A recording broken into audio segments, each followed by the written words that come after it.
प्रदेश में आज सियासी हलचल देखने को मिली, जब समाजवादी पार्टी ने अपने 7 बागी विधायकों में से 3 को पार्टी से निष्कासित कर दिया। सुबह समाजवादी पार्टी के ट्विटर हैंडल से इस बात की जानकारी दी गई, जिसके बाद ये जानकारी सार्वजनिक हुई। आपको बता दें, राज्यसभा चुनाव के समय समाजवादी पार्टी के 7 विधायकों ने भाजपा समर्थित उम्मीदवार के लिए क्रॉस वोटिंग की थी, जिसके बाद पार्टी विरोधी गतिविधियां लगातार जारी हुई। वहीं समाजवादी पार्टी ने इन 7 में से 3 विधायकों राकेश प्रताप सिंह, अभय सिंह और मनोज पांडे को आज पार्टी से निष्कासित कर दिया। खबर ये नहीं कि ये 3 विधायक पार्टी से निष्कासित हुए, खबर ये है कि इनमें से एक विधायक मनोज पांडे सार्वजनिक मंच पर गृह मंत्री अमित शाह की मौजूदगी में भाजपा ज्वाइन कर चुके। करीब 1 साल पहले उन्होंने ऊंचाहार में एक कार्यक्रम के दौरान अमित शाह की मौजूदगी में भाजपा ज्वाइन की। सवाल यहाँ ये है कि समाजवादी पार्टी ने उनके खिलाफ दल बदल कानून के तहत कार्रवाई क्यों नहीं की, और वहीं अब 3 विधायकों को निष्कासित कर उनको आज़ाद कर दिया है। अब वो विधायक कहीं भी जा सकते हैं, कुछ भी कर सकते हैं, वो स्वतंत्र। इस पर कहना है, इन विधायकों का कहना है, जैसे राकेश प्रताप सिंह से बात हुई, राकेश प्रताप सिंह का कहना है कि सपा में सनातन का सम्मान नहीं। वहीं मनोज पांडे का कहना है कि सपा वो समाजवादी पार्टी नहीं रही है। 30 साल उन्होंने संघर्ष किया, समाजवादी पार्टी को सींचा, समाजवादी पार्टी के लिए सड़क से सदन तक संघर्ष किया, उसके बाद वहाँ वो सम्मान नहीं मिला जो मिलना चाहिए। हालांकि 2 बार समाजवादी पार्टी ने उन्हें मंत्री बनाया, लेकिन वो कोई एहसान नहीं है, उन्होंने उसके लिए पार्टी के लिए संघर्ष किया। कहीं ना कहीं अभय सिंह से अगर बात करने की कोशिश की गई तो अभय सिंह कई बार फ़ोन मिलाने के बाद भी मीडिया के सामने आने के लिए तैयार नहीं। अब नज़र इस बात पे है कि 7 विधायकों में से 3 ही निष्कासित क्यों हुए, 4 का क्या इंतज़ार है घर वापसी का। हालांकि समाजवादी पार्टी के ट्विटर हैंडल पर इस बात का जिक्र था कि इनका अनुग्रह समय समाप्त हुआ, जिसके बाद इनको पार्टी से निष्कासित किया गया। इनका हृदय परिवर्तन का इंतज़ार किया जा रहा था, लेकिन हृदय परिवर्तन नहीं हुआ, जिसके बाद ये कदम उठाया गया। अब इन विधायकों का कहना है कि ये रणनीति अपने कार्यकर्ताओं से मिलने के बाद तय करें। आइए आपको सुनाते हैं राकेश प्रताप सिंह और मनोज पांडे से खास बातचीत। सपा के संघर्षों के साथी रहे ऊंचाहार से विधायक मनोज पांडे, जिन्हें आज कथित रूप से समाजवादी पार्टी ने निष्कासित कर दिया। आरोप है कि उन्होंने राज्यसभा चुनाव में क्रॉस वोटिंग की थी। हालांकि 1 साल पहले ही मनोज पांडे ने सार्वजनिक रूप से अमित शाह की मौजूदगी में भाजपा ज्वाइन कर ली थी। हमारे साथ मौजूद हैं। हालांकि मनोज पांडे अकेले विधायक नहीं है जिन्हें पार्टी से निष्कासित किया गया है, 3 विधायक निष्कासित किए गए हैं और 7 पे आरोप थे पार्टी विरोधी गतिविधियों की। कैसे आपको जानकारी मिली और इसको आप किस तरह से लेते हैं? देखिए, जानकारी तो इलेक्ट्रॉनिक और सोशल मीडिया के माध्यम से मालूम हुई, लेकिन जब मैंने इसको जाना तो हमें बड़ा अचरज हुआ, आश्चर्य हुआ हमें कि जिस राजनीतिक दल को आज से 1 साल पहले 18 मई को 1 साल 1 महीने हो रहा, मैंने स्वतः लाखों लोगों के बीच में भारत के यशस्वी गृह मंत्री आदरणीय अमित शाह जी की गौरवशाली उपस्थिति में हमने समाजवादी पार्टी छोड़कर भारतीय जनता पार्टी विधिवत ऑफिशियल रूप से ज्वाइन कर लिया हो। और आज के समय जब हम आपसे बात कर रहे हैं तो मैं पिछले 1 साल से ऊपर से भारतीय जनता पार्टी का सक्रिय सदस्य हूं।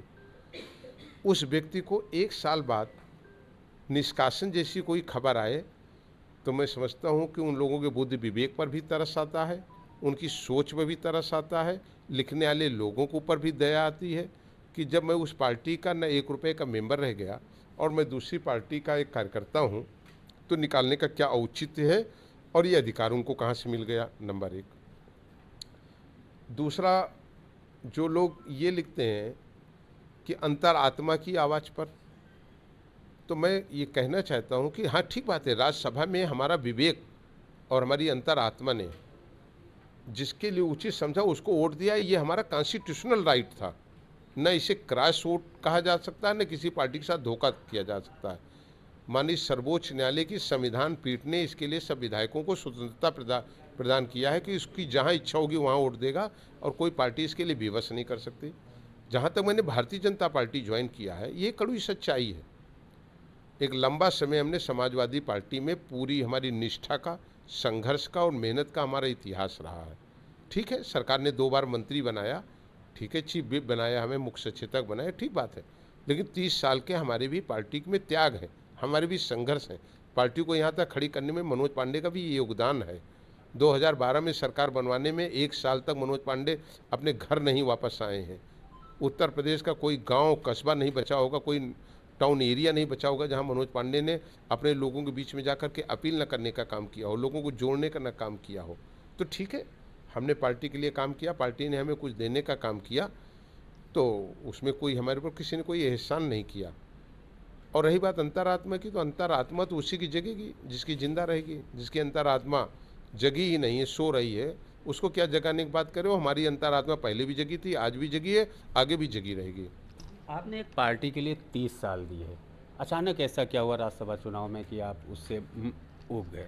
देखिए, मैं समझता हूँ हर व्यक्ति, चाहे वो पत्रकारिता का क्षेत्र हो, चाहे वो शिक्षक हो, चाहे वो अधिवक्ता हो, चाहे चिकित्सक हो, चाहे समाज सेवी हो और चाहे राजनीतिक व्यक्ति हो, कुछ उसूल, विचारधाराएं और सिद्धांत जीवन में लेकर के उस क्षेत्र में आता है। हर काम को कोई कहे कि पत्रकार जीवोपार्जन के लिए काम करता है, तो मेरे जैसा व्यक्ति इसको स्वीकार नहीं करेगा।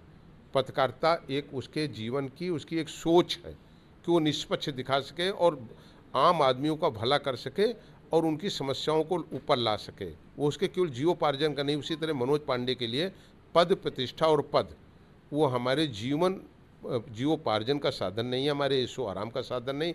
हम राजनीति में इसलिए हैं कि हम कमज़ोर, गरीब और समाज के अंतिम पायदान पर खड़े हुए व्यक्तियों को इंसाफ दिला सकें, अत्याचार का विरोध कर सकें, लोगों को न्याय दिला सकें। कमज़ोर वो लोग, शोषित जो लंबे समय से वंचित हैं, उनको हम लाभ दिला सकें। और अगर किसी को देखना तो आए ऊंचाहार देखे, वो रायबरेली देखे आकर के।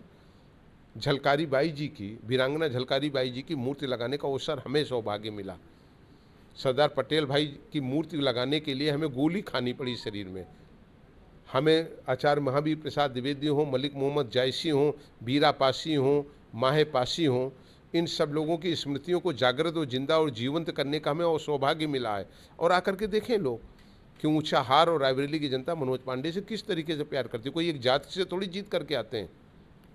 और जहाँ तक लोग समाजवादी पार्टी की बात करते हैं, अगर समाजवादी पार्टी वहाँ पे 12-15 चुनाव लड़ी, कभी उनका विधायक चुन करके नहीं आया, सम्मानजनक लड़ाई में नहीं रहा। लेकिन अगर ऊंचाहार की जनता ने लगातार 3 बार बनाया विधायक, तो इसका मतलब ऊंचाहार की जनता की कृपा है, उनका आशीर्वाद है। और लोकतंत्र में याद रखिए और माफ़ करिए, लोकतंत्र में किसी दल के टिकट से केवल नहीं लोग विधायक हो जाते हैं। नहीं, 403 टिकट बटे थे, उन 403 टिकट में 46 भी जीत करके आए, तो ऊंचाहार की जनता ने मनोज पांडे को अपना आशीर्वाद देने का काम किया। समाजवादी पार्टी ने आप पर एक गंभीर आरोप लगाया कि सांप्रदायिक हैं और जन विरोधी हैं, जनहित में यह फैसला लिया गया आपको पार्टी से निकालने का। समाजवादी पार्टी के लिए हम यही कहेंगे, हुजूर आते आते बहुत देर कर दी। ये समझने में 30 साल समाजवादी पार्टी को लग गया। 30 साल तक समाजवादी पार्टी ने हर मंच, हर माइक, हर प्रेस कॉन्फ्रेंस में मनोज पांडे की प्रशंसा की है, उसके आप गवाह हैं। विदाउट एक भी किसी कोई आरोप नहीं है, मेरे दामन पर कोई दाग नहीं है। 30 साल तक एक राजनीतिक दल में मैंने रहकर तमाम राज्यसभा, विधान परिषद में दिया। जी, सांप्रदायिकता का आरोप कौन सा लगा? सांप्रदायिकता उन्हीं को बधाई हो। कोई और सांप्रदायिकता का दूसरा मायने लगाते हो तो मैं उस पर कोई जवाब नहीं देना चाहता। आप एक सार्वजनिक मंच पे अमित शाह जिस तरह से आपसे मिले थे, पूरी दुनिया ने देखा था, देश ने देखा था कि मनोज पांडे एक ऐसे इकलौते विधायक थे जिनसे अमित शाह उनके घर भी मिलने गए थे, सार्वजनिक मंच पे मिले थे। उसके बाद अटकलें लगी थी कि आपने भाजपा ज्वाइन नहीं की, लेकिन अमित शाह जो हैं भाजपा में लाने का प्रयास कर रहे हैं। उस चीज़ का आज खुलासा हुआ कि आप सक्रिय रूप से भाजपा ज्वाइन कर चुके थे। नहीं नहीं नहीं नहीं नहीं, तो ये कहीं आपकी सूचना गलत है। भारत के जितने नेशनल चैनल हैं और जितनी प्रिंट मीडिया है, सबने फ्रंट पेज पे छापा था कि मनोज पांडे ने समाजवादी पार्टी छोड़कर भारतीय जनता पार्टी ज्वाइन किया। तो और जो सभा थी उसका नाम ही था ज्वाइनिंग सभा। जो सभा पे बैनर लगा था वो ज्वाइनिंग सभा थी। माननीय गृह मंत्री जी ने कृपा पूर्वक हमारे जैसे एक कमज़ोर और सामान्य कार्यकर्ता के घर आकर के हमारा मान सम्मान बढ़ाया था। मैं आदरणीय गृह मंत्री जी का बहुत दिल से आभारी हूँ। और फिर 2 दिन बाद आके उन्होंने हमारी सभा में, ज्वाइनिंग सभा में हमें अपनी गौरवमयी उपस्थिति देके हमें ज्वाइन कराया। मैं उनका आभारी हूँ आदरणीय गृह मंत्री जी का। तो वो तो खुला था, उसमें कहीं वो तो है नहीं, आप सबके चैनलों में चला। तो फिर दल बदल कानून सपा ने क्यों नहीं अपनाया? ये समाजवादी पार्टी का निर्णय है और उनका विचार है, इस पर मैं कोई टिप्पणी नहीं कर सकता। 7 विधायक बागी थे, 7 में 3 पे हुआ, तीनों सामान्य जात के हैं। देखिए, जो विधायक गए थे उनमें अकेले मनोज पांडे थे जिन्होंने सार्वजनिक रूप से समाजवादी पार्टी छोड़कर भाजपा ज्वाइन कर लिया था। तो मैं समाजवादी पार्टी का व्यक्ति नहीं हूँ। मैं 1 साल 1 महीने से मैं भारतीय जनता पार्टी का ऑफिशियल मेंबर हूँ और किसी दूसरे दल के कार्यकर्ता को कोई दूसरे दल को निकालने का अधिकार नहीं है। ये तो बड़ी हंसी की बात है। क्या सपा में टूट की आशंका है, जैसा आपके बाकी साथी भी? मैंने कहा कई बार कई मौके पे, जिनके घर शीशे होते हैं वो दूसरे के घर पर कंकड़ नहीं मारा करते हैं। और बहुत जल्दी बहुत चीज़ें आपको नई भी दिखाई देंगी। 2027 की क्या रणनीति रहेगी? ऊंचाहार ही रहेगा या क्षेत्र ऊंचाहार रहेगा? ऊंचाहार ऊंचाहार रहेगा फाइनल। ऊंचाहार हमारी कर्मभूमि है। ऊंचाहार की जनता हमारा परिवार है। वहाँ राजनीति की हमारे लिए मशीन नहीं वोट देने की, वो हमारे लिए सेवा, समर्पण और अधिकार का वो क्षेत्र है। जब तक वहाँ के अंतिम व्यक्ति को इंसाफ नहीं दिला देंगे, ऊंचाहार ही सेवा करते रहेंगे, ऊंचाहार ही कार्य करते रहेंगे। भाजपा के लिए कहा जाता है कि भाजपा टिकट अपने हिसाब से डिसाइड करती है, मांगने पे नहीं देती। अगर ऊंचाहार से टिकट नहीं दिया भाजपा ने तो क्या करेगी? देखिए, कुछ चीज़ें लोकतंत्र में, मैं अनुशासित व्यक्ति हूँ। भारतीय जनता पार्टी सर्वोपर है। जो निर्णय लेगी वही मान्य होगा। ऊंचाहार की जनता जो निर्णय लेगी वो स्वीकार करेंगे। एक आखिरी सवाल, आप अभी थोड़ी देर पहले स्वामी प्रसाद मौर्य को लेके बिना नाम लिए तमाम बातें कह रहे थे। अगर हम बात करें जिस दल में आप हैं, वहाँ पे नरेश अग्रवाल है। नरेश अग्रवाल ने सदन में ही इस तरह की कुछ बातें की थी। उनके बेटे भी यूपी सरकार में मंत्री हैं। ने क्या बातें की थी हमारे संज्ञान में नहीं है। उनका एक विस्की में रम बसे, इस तरीके का कुछ है। प्रभु श्री राम को लेके उन्होंने कुछ बातें कही थी जो काफ़ी चर्चित रही थी। आज वो भाजपा में है। जिस चीज़ को मैं बड़े आदर के साथ आपसे कहता हूँ, जिस चीज़ को मैंने सुनी नहीं, जिसके बारे में जानता नहीं, मैं उसका उत्तर क्या दूँ। और जिनका आप नाम ले रहे हैं, मैं तो नाम नहीं लेता। कुछ चीज़ें ऐसी होती हैं जिनका स्मरण नहीं करना चाहिए, नाम नहीं लेना चाहिए। उससे स्वास्थ्य भी खराब होता है, मुंह का स्वाद भी खराब होता है और समाज भी खराब होता है। अच्छा, अखिलेश यादव को तो आप संदेश नहीं देंगे, समाजवादी पार्टी के बाकी विधायकों को और कार्यकर्ताओं के लिए क्या संदेश है? नहीं, हमारा जिस दल से कोई सरोकार नहीं है उसके लिए कोई संदेश नहीं। आपका पुराना दल रहा है। नहीं, हमारा दल जो लोग हमारे टच में हैं उनको देते हैं जब अलग जरूर मिलते हैं तो। बिल्कुल। तो ये तो ऊंचाहार से विधायक मनोज पांडे, जिनका साफ तौर पे कहना है हम समाजवादी पार्टी पर 1 साल पहले ही छोड़ चुके थे और ऑफिशियली रूप से भाजपा हमने ज्वाइन की, और ये अनाधिकृत रूप से आज अघोषित रूप से इन्होंने समाजवादी पार्टी ने निष्कासित किया है। सैयद आकिल, श्री न्यूज़, लखनऊ।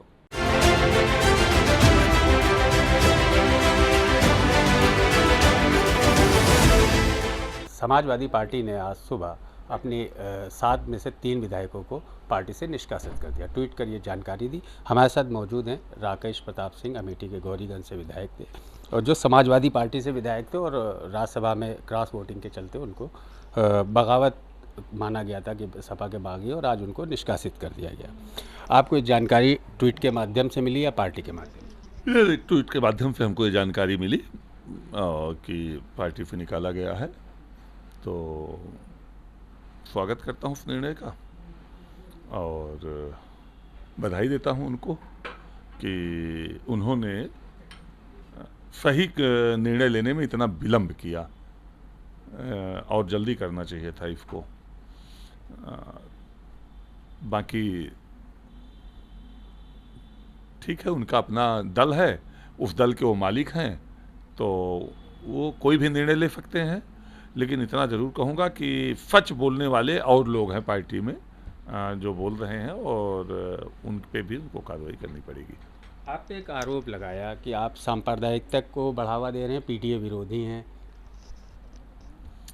पीडीए का हमदर्द कौन है, आपको देखना पड़ेगा, समझना पड़ेगा। पीडीए आज जो सरकार उत्तर प्रदेश में है उसके साथ है कि नहीं है। पीडीए केवल किसी जाति वर्ग के साथ हो सकता है। 12 से 17 का आप विधानसभा की फ़ोटो निकालिए तो फ्रंट लाइन पे आपको दिख जाएगा उस सरकार में पहली लाइन में कौन कौन बैठता था। क्या वो पीडीए है या आज जो बैठ रहा है ये पीडीए है? केवल पीडीए का मतलब है परिवार डेवलपमेंट अथॉरिटी, और जातियों में लोगों को बांट के अपनी सत्ता को हथियाकर अपने साम्राज्य और संपत्ति को बढ़ाना, यही पीडीए का केवल उद्देश्य है। बाकी पीडीए के लिए काम करना है तो कितने ज़िलों में पीडीए के लोग अध्यक्ष हैं, कितने ज़िलों में पीडीए के लोगों को सम्मान दिया गया है। जब सरकार थी तब पीडीए के लोगों को कितने आयोगों में चेयरमैन बनाया गया, कितने पीडीए के लोगों को एफडी बनाया गया। तो इस तरह से केवल पीडीए अपने स्वार्थ के लिए है, और जो मैंने एक उसका शब्द दिया, परिवार डेवलपमेंट अथॉरिटी है पीडीए, और कुछ नहीं है। आपके ऊपर जो सांप्रदायिकता का आरोप लग रहा है वो क्यों लग रहा है? क्या सांप्रदायिकता? समाजवादी पार्टी ने जो अपने ट्वीट में कहा है, जो आरोप लगाया, उसके बाद जो बयान आए हैं कि ये लोग सांप्रदायिकता को बढ़ावा दे रहे थे, संप्रदाय और पीडीए विरोधी हैं, जन विरोधी हैं, और जो जनहित में ये फैसला लिया गया है। सांप्रदायिकता का मतलब तो खुल के बोलना चाहिए कि क्या है सांप्रदायिकता। राम की बात करना अगर सांप्रदायिकता है तो मैं सांप्रदायिक हूँ, राष्ट्र की बात करना अगर सांप्रदायिकता है तो मैं हूँ, और रामचरित मानस को जलाने फड़वाने वालों को का विरोध करना अगर सांप्रदायिकता है तो मैं हूँ। लेकिन आज भी उठा के अगर आप देखेंगे तो जो हम माननीय मुख्यमंत्री राहत को फ्री इलाज का पैसा दिलाते हैं, जिस सांप्रदायिक की वो बात कर रहे हैं उसमें सबसे ज़्यादा मुसलमान हैं। अगर उसकी बातों कर रहे हैं तो सबसे ज़्यादा मुसलमान हैं। अगर हमने कॉलोनियाँ दिलाई है तो सबसे ज़्यादा उसमें मुसलमान हैं, सबसे ज़्यादा ज़रूरतमंद हैं। तो वो जो कहें कहते रहें, हम लोग सब के लिए काम करते हैं और सब के लिए करते रहेंगे। वो केवल एक के लिए काम करते हैं और उसके लिए सबको मूर्ख बनाते हैं। आप कांग्रेस में थे, कांग्रेस से फिर समाजवादी पार्टी में आए, ऐसा क्या हुआ कि राज्यसभा में आपने जो है भाजपा का साथ दिया? मैंने राज्यसभा में एक अच्छे व्यक्ति का साथ दिया था, जो अच्छा व्यक्ति जिस पे समाजवादी पार्टी के राष्ट्रीय नेतृत्व ने भरोसा करते हुए राष्ट्रीय कोषाध्यक्ष बनाया था, और इन्होंने कैंडिडेट बनाया था एक ब्यूरोक्रेट को, जो समाजवादी पार्टी के झंडे के कलर को भी नहीं जानता, या कै % हरा लाल होता है उसको भी नहीं जानता। तो जिस पे आपने भरोसा किया था, राष्ट्रीय कोषाध्यक्ष बनाया था, मैंने उसको वोट दिया तो भारतीय जनता पार्टी का वोट हो गया। और राज्यसभा के चुनाव में कोई हित नहीं जारी होती, कोई उसमें वोट देने से किसी को कोई मनाही नहीं है, जो जिसको चाहे वोट कर सकता है। तो उसमें कहाँ से भाजपा और सपा आ गई? 7 में से 3 ही क्यों? इसका जवाब अखिलेश यादव। और लंबा समय ले लिया, उसका जवाब भी अखिलेश यादव। आपको क्या लगता है? मुझे तो कुछ नहीं लगता। जैसे मुझे लगता है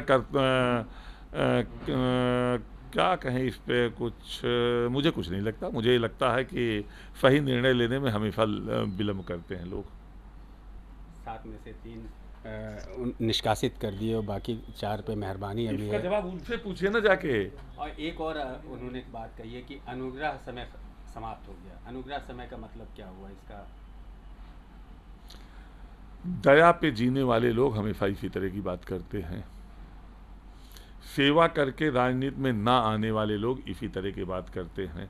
किसी के परिवार में जन्म लेने से नेता बन जाने वाले लोग इसी तरह की बात करते हैं।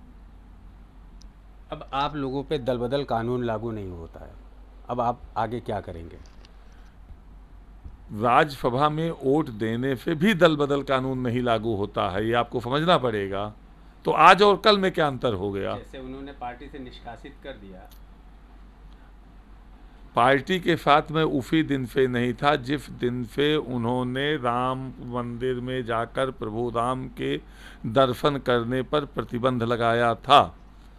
लोहिया जी की समाजवादी पार्टी, जो लोहिया जी रामायण मेले की बात करते थे, वो आज की रामचरितमानस फड़वाने जलवाने का काम कर रही है, राम मंदिर में राम का दर्शन करने पर प्रतिबंध लगा रही है।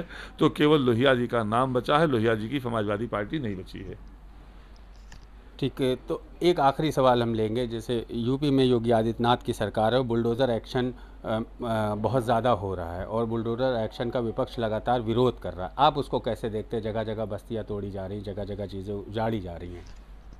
सरकार अपने तरीके से अपना काम करती है।